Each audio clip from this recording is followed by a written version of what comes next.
નમસ્તે વિદ્યાર્થી મિત્રો, હું ગડાણી ઈશા. આશાપુરા વિદ્યા સંકુલના ઓનલાઈન ટીચિંગમાં આપનું સ્વાગત છે. આજે આપણે ધોરણ 10ની પ્રથમ કવિતા સાંજ સમય સાંભળ્યું એ ભણીશું. તેના કવિ છે નરસિંહ મહેતા. સમય આશરે 15મું શતક. ભાવનગર પાસેના તળાજામાં તેમનો જન્મ થયો હતો. તેમનું બાળપણ જૂનાગઢમાં વીત્યું. તેમને ગુજરાતી ભાષાના આદિકવિનું બિરુદ મળેલું છે. હિંડોળાના પદ, વસંતના પદ, કૃષ્ણલીલા, ભક્તિબોધ વગેરેના પદોમાં તેમની કવિતા મળે છે. ઝૂલણા છંદમાં નરસિંહના પ્રભાતિયા આજે પણ લોકકંઠે ગવાય છે. હાર, હુંડી, મોસાળું, વિવાહ અને શ્રાદ્ધ એમના આત્મવૃત્તાંતના પદો છે. નરસિંહ મહેતાના પદોમાં અધ્યાત્મની ઊંચાઈ જોવા મળે છે. સાંજ સમય સાંભળ્યો કૃષ્ણના મધુર રૂપ વર્ણનનું ગીત કાવ્ય છે. સાંજના સમયે ગાયોનું ધણ ગામ તરફ પાછું વળતું હોય એવી સમયે સાંભળ્યો એટલે કે કૃષ્ણ વૃંદાવનથી આવતો હોય એવા વર્ણનથી કાવ્યની શરૂઆત થાય છે. મુગુટ, કાનના કુંડળ, પીતાંબર અને ફૂલની પછેડી ધારણ કરેલા કૃષ્ણ ચંદનની જેમ મહેકે છે. કૃષ્ણના રૂપની આવી શોભા વર્ણવવા માટે નરસિંહ મહેતા જુદી જુદી ઉપમાઓ પ્રયોજે છે. જેમ કે તારાઓની વચ્ચે જેમ ચંદ્ર શોભતો હોય, સોના વચ્ચે હીરો શોભે એમ ગોવાળો વચ્ચે ગિરિધર શોભી રહ્યા છે. છેલ્લી બે પંક્તિઓમાં સુંદર મધુર કૃષ્ણ પર ભક્ત નરસિંહ મહેતા કેવી રીતે વારી જાય છે એ ભાવ શૃંગારિત રીતે વ્યક્ત થયો છે. આવા વહાલા, શુભકારી, રસિક કૃષ્ણ વગર કેમ રહી શકાય એમ નથી. એને વારંવાર નિરખતા રહેવાના ભાવ સાથે આ કાવ્ય પૂરું થાય છે. આ કાવ્યનું ભાવાર્થ જોઈએ તો, સાંજ સમયે સામળિયો વહાલો વૃંદાવનથી આવે, આગળ ગોધન પાછળ સાજન મનમાં મોહ ઉપજાવે. સાંજ સમય સામળ્યું એટલે કે કૃષ્ણ વૃંદાવનથી પાછા આવે છે. આગળ ગોધન એટલે કે ગાયોનું ધણ, પાછળ સાજન એટલે કે ગોવાળિયા, મનમાં મોહ ઉપજાવે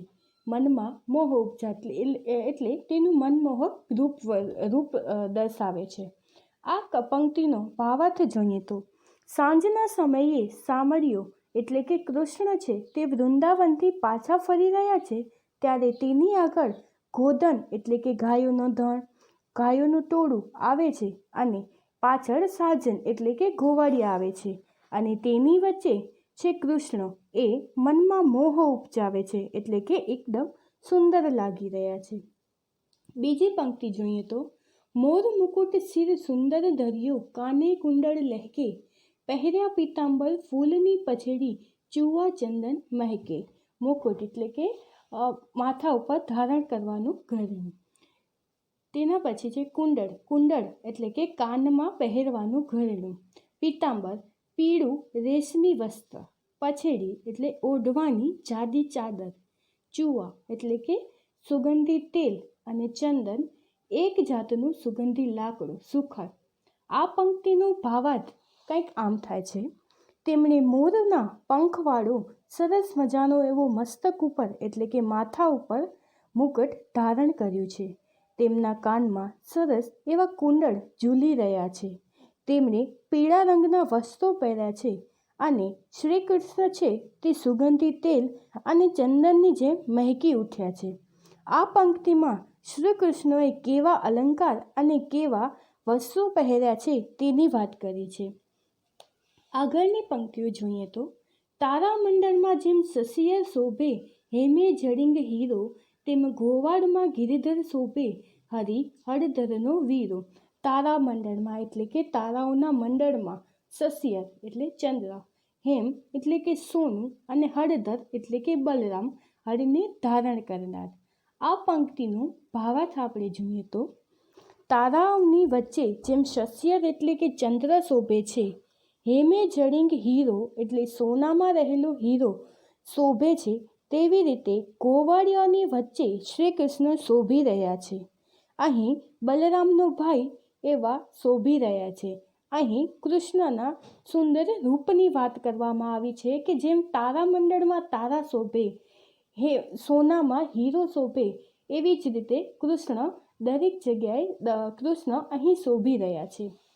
આગળની પંક્તિ જોઈએ તો વહાલાજીનું રૂપ હૃદયમાં વસ્યું, મનડું તે ધસ્યું મારું, આળ કરી આલિંગન દીધું તનમન મુખ પર વાળું.